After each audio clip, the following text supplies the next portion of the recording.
you. Thank goodness it is not the engine. It is a very small thing that we need to fix this morning. I'm going to repaint this today. One of the reasons it's going to take 2 hands is because that sucker is completely jammed in there, and the only way to get it out is to go into the engine compartment. It freaks me out to stand on it.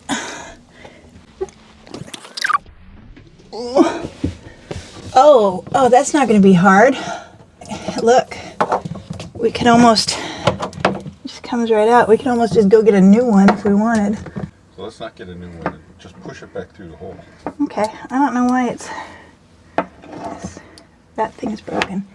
I don't know why it never occurred to me to look at this with the pieces of wood in. That's why you were in the big bucks.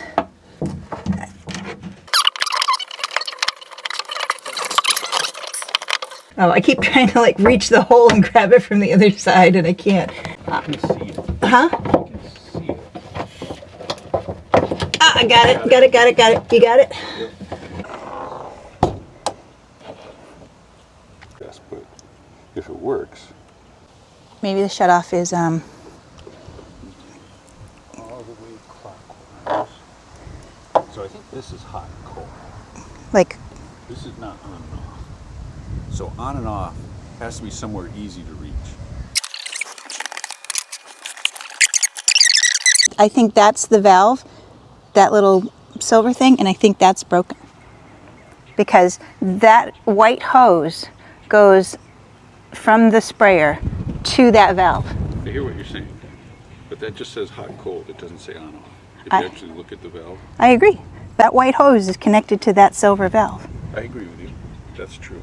So let me look in here first to go into the engine compartment to see if the valve's in the... Certainly the red one would have to be in the engine compartment, the hot, but the cold would not. Right.